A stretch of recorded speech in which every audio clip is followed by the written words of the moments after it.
Lieutenant James Miller was bored. His patrol route around Mars colony was always the same. Check the communication beacons, scan for space debris, and make sure no asteroids were heading toward the mining stations. He had done this job for 3 years, and nothing exciting ever happened. Until today. His radar screen lit up with an unknown signal. At first, he thought it was broken. The object was huge, bigger than anything humans had built in space. As he watched, more signals appeared. 5 massive ships had just appeared from nowhere. Mars Control, this is Patrol Ship 217. James said into his radio. I'm seeing multiple large objects that just showed up. Please confirm. We see them too. 217. The control officer replied. His voice shook slightly. Stand by for instructions. Before anyone could give him instructions, James's communication screen turned on by itself. A face appeared. At least, he thought it was a face. It had 4 eyes and skin that looked like blue scales. Greetings, patrol craft of Earth Colony Mars, the alien said in perfect English. This is Ambassador Trock of the Galactic Council. We come in peace and request communication with your leaders. James tried to keep his voice steady. This is Lieutenant James Miller of the Earth Space Force. I'd welcome you to our solar system. The alien smiled, showing teeth that looked like small pearls. Thank you, Lieutenant. However, we must discuss an urgent matter. Our scans show that you are operating this vessel without any environmental protection systems we recognize. Are you in danger? James looked down at his simple flight suit. No, sir. This is standard equipment for human pilots. All 4 of the alien's eyes widened. You mean, you're not using any gravity compensation? No atmospheric pressure regulators? No radiation shields? We have basic radiation shielding in the hull, James explained. But we don't need the other things. This is pretty normal for us. The alien made a strange clicking sound. More faces appeared on the screen, all different kinds of aliens. They were talking quickly in languages James didn't understand. They looked worried. Lieutenant, Ambassador Trock said slowly, are you aware that your home planet is classified as a Class 12 death world? A what? A planet with conditions that should make intelligent life impossible. High gravity, extreme temperature variations, dangerous levels of oxygen, aggressive wildlife, and constant natural disasters. The ambassador checked something off-screen. Earth has all of these. Yet you not only survive there, but have expanded to other planets. James nodded. Well, Mars isn't exactly comfortable yet, but we're working on it. Is that a problem? The group of aliens started talking faster. One of them appeared to fall over. Lieutenant Miller, Ambassador Trock said carefully, the Galactic Council needs to speak with Earth's leaders immediately. You have been living in conditions that would kill most intelligent species in minutes. The fact that you consider this normal is concerning. As James called Mars Control to relay the message, he noticed the alien ships had moved further away from his patrol craft. He heard one of the aliens whisper, they don't even need encounter suits to survive in space vessels. What kind of creatures are they? The next few hours were busy as Earth's leaders were contacted and emergency meetings were called. James stayed at his post, answering basic questions from very nervous aliens about human life. Every answer seemed to make them more anxious. When his shift finally ended, James wrote in his log, made first contact with alien life. They seem nice, but think we're scary because we live on Earth. Apparently, we're tougher than we thought. Requesting update to first contact protocols. He smiled as he headed back to Mars Colony. The next few weeks were going to be very interesting. The term Deathworlder kept running through his mind. Wait until these aliens found out about human extreme sports. They might just faint. Ambassador William Hayes adjusted his tie for the 10th time as he waited in the reception area of the Galactic Council's central station. 2 weeks had passed since first contact, and this was humanity's first formal diplomatic dinner with the council members. Sir, please remember to move slowly. his aide whispered. "The council members are still nervous around humans." William nodded. He had spent the last week learning about how fragile most alien species were compared to humans. Even his normal walking speed was considered aggressive movement by their standards. The doors opened, revealing a massive dining hall. Hundreds of alien species sat at tables floating at different heights. Each species had its own gravity and atmospheric requirements. William's table was set at what the aliens called crushing gravity, which was just normal Earth gravity. Ambassador Trock floated down to greet him. "Welcome, Ambassador Hayes. We have taken every precaution to make you comfortable in these extreme conditions." William smiled politely. "Thank you, but please don't go to any extra trouble. I'm quite comfortable." "Remarkable," Trock said, his 4 eyes blinking in sequence. "To think you can function so well in such high gravity. Please, join us." The dinner started well. William carefully used the special reinforced utensils they had made for him, trying not to show how funny he found it that they thought he might accidentally bend normal ones. The other ambassadors asked polite questions about Earth, trying not to show their horror at each answer. "You mean your planet has moving continents?" one asked. "Yes, though they move very slowly," William explained. "We barely notice the earthquakes anymore." "Earthquakes are common," another ambassador squeaked. "Oh, yes. We've built our cities to handle them. It's not a big deal." The aliens at his table moved their floating chairs back slightly. Everything was going fine until the serving droid malfunctioned. The robot, carrying a tray of drinks, suddenly sparked and started to fall. It was heading straight for a group of small, delicate aliens who looked like glowing butterflies. Without thinking, William stood up and caught the droid with one hand, his other hand grabbing the tray before it could spill. To him, it wasn't a big deal. The droid only weighed about 50 pounds. The dining hall went completely silent. "Is everyone okay?" William asked, setting the droid and tray down carefully. 3 ambassadors fainted. One made a high-pitched whistling sound that apparently was their species' version of a scream. Ambassador Trock's blue scales had turned pale. "Ambassador Hayes," Trock said weakly, "did you just catch a service droid with one hand? In this gravity?" Yes." William looked around at the shocked faces. "It wasn't very heavy." "Not very." Trock had to sit down. "Ambassador, that unit weighs as much as 4 of my species combined. And you caught it with one hand, while also saving the tray, in what we consider crushing gravity." William wanted to explain that any human could have done the same, but looking at the terrified faces around him, he decided that might not help. "Perhaps we should continue with dinner," he suggested. The rest of the meal was very quiet. The other ambassadors kept staring at his hands as if they were dangerous weapons, which William realized with amusement they probably were by their standards. Later that night, William sent a message back to Earth. "Diplomatic dinner successful, mostly. Some concerns about human strength. Recommend sending smaller serving droids to next meeting. Also, 3 ambassadors fainted. Please send information about different alien species' medical needs. P.S. They're amazed we can live with earthquakes. Wait until they hear about hurricanes." As he prepared for bed in his specially reinforced quarters, William chuckled. He had a feeling this was just the beginning of the Council's surprises about humans. He made a mental note to warn them about human children before they visited Earth. If they thought adult humans were strong, wait until they saw kids on a playground. Dr. Elizabeth Parker's first day at Galactic Central Hospital wasn't going as planned. She stood in the hospital's main hall, surrounded by worried alien doctors who kept trying to give her an environmental suit. "For the last time," she said patiently, "I don't need protection from the hospital's atmosphere. Humans can breathe this air just fine."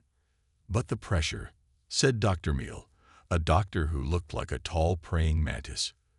"You're standing in 0.8 standard gravity without support." "That's close to Earth gravity," Elizabeth explained. "If anything, it's a little easier than what I'm used to." The alien doctors made notes on their tablets, their appendages shaking slightly. Her first patient was from a species that looked like blue clouds. The alien had what they called a dangerous fever of 85 degrees Fahrenheit. Elizabeth had to explain that this was actually lower than normal human body temperature. You mean humans normally operate at temperatures that would cook most species? Dr. Meal asked, backing away slightly. Well, 98.6 Fahrenheit is normal for us, Elizabeth said. We're quite comfortable at that temperature. Several doctors had to sit down after hearing this. Things got even more interesting when Elizabeth went to help in the emergency room. A group of aliens had been in a minor shipping accident. To her, their injuries looked simple, just a few cuts and bruises. She reached for the medical supplies, but another doctor stopped her. Dr. Parker, you can't touch patients without protection. Their bodies are too delicate. Elizabeth sighed and put on the special gloves they'd made for her. They were thick enough to stop a bullet, just to make sure her Deathworlder strength wouldn't hurt anyone. As she worked, she noticed the other doctors watching in amazement. Is something wrong? She asked. You're working in the high-gravity section, one doctor said. Most of us can only work here for 10 minutes before needing a rest. You've been here for 2 hours. Oh, Elizabeth said. Would you like me to cover this section regularly then?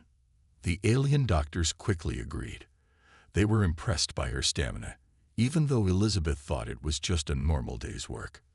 Later that day, a real emergency happened. A visitor from a low-gravity world had accidentally wandered into a normal gravity area. The alien was in danger, but none of the doctors could reach them quickly in the high gravity. Without hesitation, Elizabeth ran to help. She carried the injured alien to safety, working quickly but carefully. To her, it was simple first aid. To everyone else, it looked like she had superhuman strength and speed. Remarkable, the hospital director said afterward. You ran at full speed in high gravity, carried a patient 3 times your size, and didn't even break a sweat. Just doing my job, Elizabeth said modestly. Though I wish you'd stop calling it high gravity. It's actually quite comfortable. That evening, Elizabeth wrote in her medical log, Day 1 at Galactic Central Hospital. Biggest challenges: convincing staff I won't break patients, explaining human body temperature, and dealing with everyone's surprise at normal human abilities. Note: need to warn them about human children and their recovery speed. They might faint when they learn how quickly human kids heal from scrapes and broken bones. She added a P.S. Still haven't told them about human pregnancy and childbirth, saving that shock for next week. Given how they react to normal human strength, they might need smelling salts when they learn about human mothers. As she finished her notes, an alarm sounded. More emergency patients were arriving. Elizabeth smiled and stood up, ready to help. She had a feeling her time at Galactic Central Hospital would never be boring. At least they had stopped trying to put her in an environmental suit every time she walked into a new room. Time to go show them what a human doctor can really do, she said to herself, heading toward the emergency room. Let's hope they don't faint when they see me lift a stretcher by myself. Robert Thompson stood in the Galactic Council's training room, looking at the worried faces of his new security team. After 15 years as a Marine, he thought he had seen everything. He was wrong. Okay, team, he said calmly. Today we're going to start with basic fitness training. Excuse me, Instructor Thompson, said one of his alien students, a tall being that looked like a silver tree. We were told you would teach us advanced combat techniques. This is basic training first, Robert explained. Let's start with some simple push-ups. He dropped down and did a perfect push-up to demonstrate. The room erupted in panic. He's exposing himself to direct floor contact, one trainee shouted. In full gravity. Another added. Without safety equipment. Robert stood up, trying not to sigh. This is a normal exercise for humans. It helps build strength. The security chief, a floating creature named Vex, moved forward. Instructor Thompson, please understand. What you just did would be considered an extreme survival technique for most species. The gravity alone would crush most of us. Right, Robert said, remembering his briefing about alien physical limitations. Let's try something else. How about we practice walking patrol routes? He started walking at what he thought was a very slow pace. The trainees watched in horror. Such speed, one whispered. And he's not even using gravity supports, another added. Robert stopped walking. This is just normal walking speed. How do you usually patrol?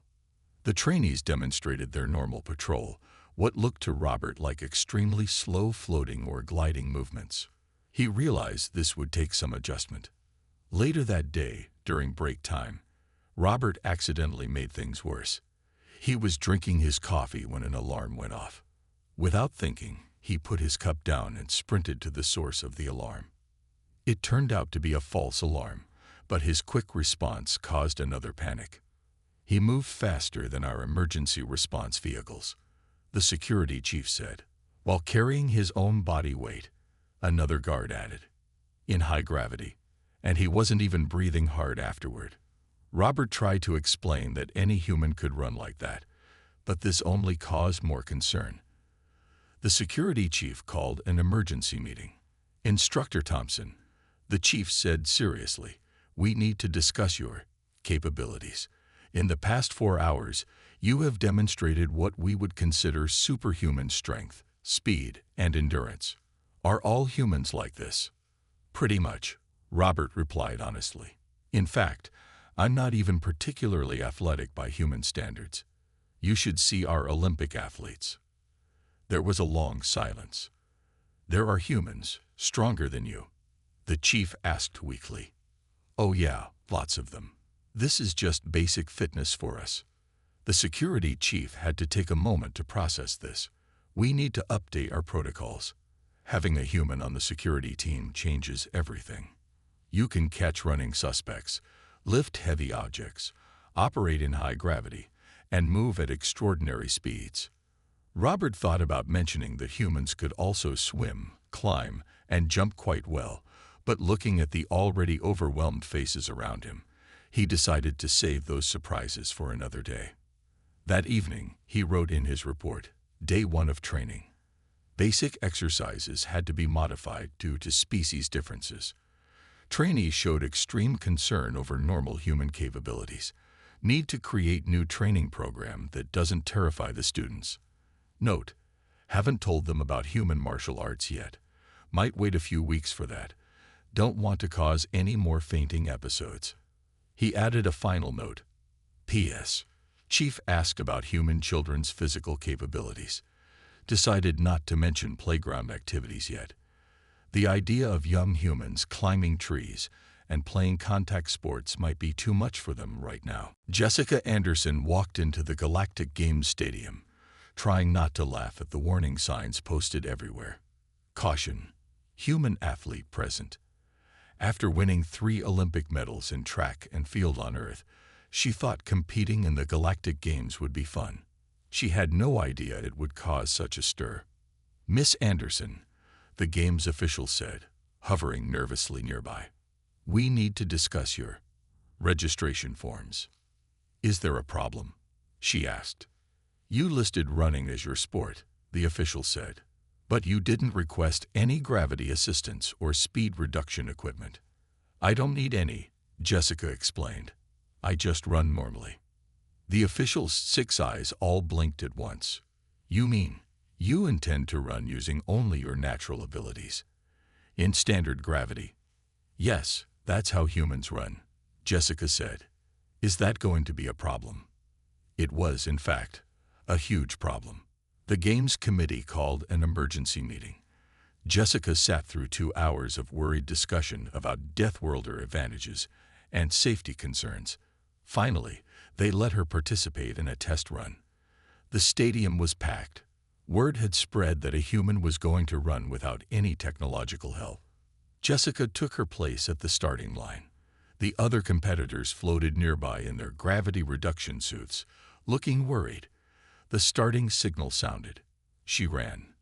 To her, it was just a normal sprint. To everyone else, it looked impossible.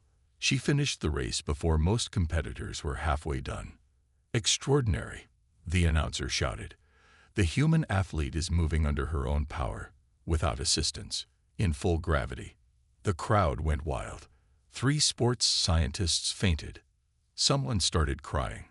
It's really not that impressive, Jessica tried to explain later. This isn't even my best time. Not impressive, the head of the games committee said. You just moved faster than our powered transport pods, while carrying your full body weight, in what we consider dangerous gravity conditions. Things got even more complicated when they asked about other human sports. What do you mean swimming? One official asked. You know, moving through water, Jessica explained. You voluntarily enter liquid environments. For fun. Well, yes, and for competition. More notes were taken. More officials looked worried. The situation reached its peak when Jessica mentioned gymnastics. She pulled up a video of a human gymnastics competition on her phone. These humans are throwing themselves into the air, one official screamed. On purpose, another added. And they land on their feet. Multiple times. The games committee had to take a break to calm down. When they returned, they had made a decision. Miss Anderson, the head official, said, we need to create a separate division for human athletes. Your natural abilities are just too extreme for regular competition. Really? Jessica asked. But I haven't even shown you what humans can do in weightlifting yet. 3 more officials fainted at the mention of weightlifting. That evening, Jessica wrote in her competition log, Day 1 at Galactic Games. Created quite a stir by just running normally. They're making a special Deathworlder division for human athletes. Haven't told them about hockey or rugby yet. Might save those surprises for next year. Note, need to warn them about human children's sports before they visit Earth. The idea of kids playing soccer might give them heart attacks. She added, P.S. They asked about other human athletic activities. Decided not to mention mountain climbing or skydiving. Pretty sure that would cause a diplomatic incident. As she prepared for bed, Jessica smiled, thinking about tomorrow's events. She was scheduled to demonstrate human jumping abilities. Given how they reacted to running, she couldn't wait to see their faces when she showed them a simple high jump. Maybe I should tell them about Parker, she thought, then laughed. No, better save that for when they have more medical staff on hand. Michael Collins stood at the construction site of the new Galactic Council wing, looking at the blueprints. His human construction team was ready to work, but the alien safety inspectors were having what he could only describe as a group panic attack. You can't possibly work in these conditions, the head inspector said, his crystalline body flickering with worry. The gravity here is at full strength. That's how we always work, Michael explained patiently. We don't need gravity reduction. But you're planning to lift materials. With your bodies? Another inspector asked, horror in his voice. That's generally how construction works, yes, Michael said. He picked up a steel beam to demonstrate. The inspectors all moved back quickly. He's lifting building materials without mechanical assistance, one whispered. In full gravity, another added. Is this some kind of Deathworlder power display? Michael put the beam down carefully. Look, this is normal for humans. We've been building things this way for thousands of years. This turned out to be the wrong thing to say. The idea that humans had been doing manual labor in full gravity for millennia caused 2 inspectors to need emergency calming procedures. The situation got more complicated when Michael's team started working. Tom, one of his workers, walked across a beam 20 feet up to secure a connection. He's walking on an elevated surface. An inspector screamed, without anti-gravity backup. Well, yeah, Michael said. We use safety harnesses, of course, but walking on beams is basic construction work. The safety team had to call in reinforcements when they saw the welding work. The sight of humans deliberately handling hot metals and working with high-temperature equipment made several alien observers need therapy. You mean to tell me, the head inspector said weakly, that humans regularly work at heights, lift heavy objects, handle dangerous materials, and operate in full gravity, all at the same time. Pretty much, Michael replied. Though we do take safety seriously. Want to see our safety protocols? He showed them the human safety guidelines. Instead of calming them down, this caused more panic. Their safety equipment is just physical barriers, one inspector said. No force fields, no gravity nullifiers, just hard hats and harnesses. And they expect this to protect them from falls. In full gravity, Michael watched as his team continued working, efficiently putting up steel beams and securing connections. To him, it was just another day at work. To the aliens, it looked like some kind of extreme survival challenge. The final straw came when they asked about human construction training. You mean young humans learn to do this? The head inspector asked. Sure, Michael said. Many start as apprentices right out of high school. Some even help with basic construction projects earlier than that. 3 more inspectors needed emergency leave after hearing this. That evening, Michael wrote in his site report, Day 1 of Council Wing construction. Work progressing on schedule despite constant interruptions from amazed safety inspectors. They seem particularly concerned about our ability to work in normal gravity and handle materials manually. Had to postpone crane operations demonstration. Medical team advised it might be too shocking for today. He added a note. P.S. They asked about Earth construction projects. Decided not to mention skyscrapers or underwater tunnels yet. The idea of humans building massive structures might be too much for them right now. Also keeping quiet about mining operations. The thought of humans working underground voluntarily might cause a diplomatic incident. Looking at tomorrow's schedule, Michael smiled. They were planning to start concrete work. Given how the inspectors reacted to basic steel work, he wondered how they'd handle watching humans mix and pour concrete. Maybe I should warn the medical team to bring extra supplies, he thought. They're definitely going to need them when they see us using jackhammers. Ambassador William Hayes sat in the emergency council meeting with his diplomatic advisor, Rachel Thompson, listening to various alien species argue about the human problem. After 3 months of humans working in different parts of the galactic community, some council members wanted to classify Earth as a restricted zone. They're too dangerous, said one ambassador, a floating cloud of purple gas. Their doctor lifted a patient by herself. Their security trainer runs at vehicle speed. Another added. Their athlete jumped over obstacles, on purpose, a third one shouted. And their construction workers handle building materials without gravity reduction, yet another chimed in. Rachel leaned over to William and whispered, They're scared of us. But they also need us. We just have to show them how to make this work. William nodded and stood up to speak. The room went quiet, partly out of respect, partly because many species were still nervous about sudden human movements. Honored council members, he said slowly and calmly, I understand your concerns, but look at what humans have brought to the galaxy in just 3 months. He pressed a button, and images appeared on the room's screens. Dr. Parker has saved 12 patients that other doctors couldn't reach in high-gravity emergencies, he said. Robert Thompson's security team has stopped 3 criminal incidents that would have succeeded without human strength and speed. Rachel stepped forward, moving carefully to avoid startling anyone. Jessica Anderson's demonstrations have inspired new research into physical rehabilitation, she added. And Michael Collins' construction team has completed projects in days that would have taken months using only mechanical methods. William looked around the room. Yes, humans are strong by your standards. Yes, we can survive conditions that would harm many of you. But isn't that exactly why we're valuable? An older ambassador, who looked like a wise old tree, spoke up. The humans make a fair point. Their abilities, while frightening, have proven useful. But how can we feel safe? Asked another council member. Rachel smiled. We've already solved that problem without realizing it.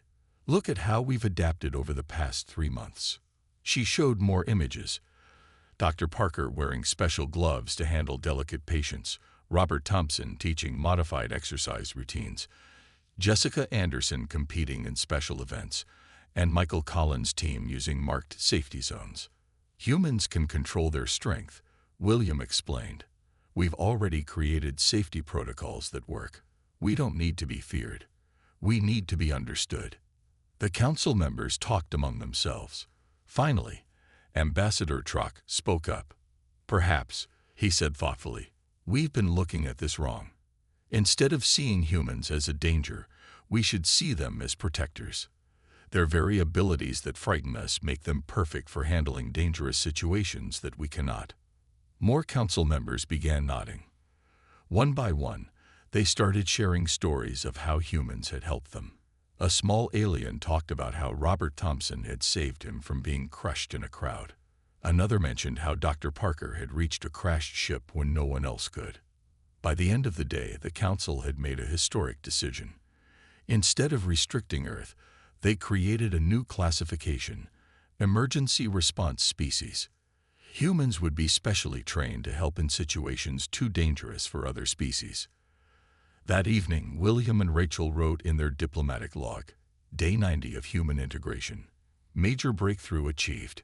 Council has accepted humans as emergency responders and protectors. They're still nervous, but now they're nervous in a good way. Rachel added a note. P.S. Council is planning their first visit to Earth next month. Still haven't told them about our weather, wild animals, or extreme sports. Might want to start with a nice, calm visit to Hawaii, though we should probably not mention the volcanoes right away. William smiled as he read the note. The galaxy was finally starting to accept humans, not despite their Deathworlder status, but because of it. Now they just had to prepare the council for their Earth visit. He made a mental note to make sure their first landing wasn't anywhere near a football stadium on game day. Lieutenant James Miller stood at the main observation deck of Galactic Central Station, watching Earth's first tourist ship dock. 6 months had passed since he'd made first contact, and things had changed a lot. He smiled, remembering how scared the aliens had been at first. Quite a change from that first day, isn't it? Ambassador Trock floated up beside him. The alien diplomat no longer flinched when standing near a human. Hard to believe it's only been 6 months, James replied. Though I hear you're still having some interesting situations. Trock's scales rippled with amusement. Just yesterday, one of your human children visited with their parents. The child started running in the station's park area. 3 safety officers called for emergency backup before remembering that human children naturally run everywhere. James laughed. Wait until they start bringing school groups up here. The station had changed to accommodate human visitors. There were now special high-gravity zones where humans could work and live comfortably. The medical bay had a Deathworlder ward where Dr. Parker and her team could treat human patients without scaring others. Robert Thompson's security teams had become famous throughout the galaxy. When pirates tried to raid a space station last week, the mere mention that human security officers were present made them surrender immediately. Did you hear about the new sports complex? Trock asked. We're building special facilities for human athletics, though we're still arguing about whether to allow human children to use the playground equipment. The design team keeps saying, but they'll climb it on purpose. A group of alien tourists passed by, pointing excitedly at James. He heard one say, Look, a real Deathworlder. They no longer said it with fear, but with respect and curiosity. Michael Collins and his construction team had finished the new council wing ahead of schedule. Now they were teaching other species how to work safely in higher gravity. Some of the stronger alien species were even learning to lift things without machines, though they still couldn't match human strength. The council is very pleased with the Emergency Response Division, Trock said. Having humans handle dangerous situations has made everyone feel safer, though we're still getting used to how easily you deal with what we consider extreme conditions. James nodded. Just last week, a human rescue team had saved a crashed ship in what the aliens called deadly gravity and hostile atmospheric conditions. The humans had called it a nice spring day with a light breeze. The observation deck suddenly shook slightly. Several aliens looked worried, but the humans present didn't even seem to notice. Just a small gravity fluctuation, James explained to a nervous-looking alien child. Nothing to worry about. Amazing, the child's parents said. You really don't feel afraid of such things. It's normal for us, James replied. On Earth, we deal with much stronger forces. Ah yes, Earth, Truck said. The Council is finally ready for their first official visit next month, though we're still debating whether to land in summer or winter. Neither, James suggested. Try spring. Though maybe wait until after tornado season. After what season? Never mind.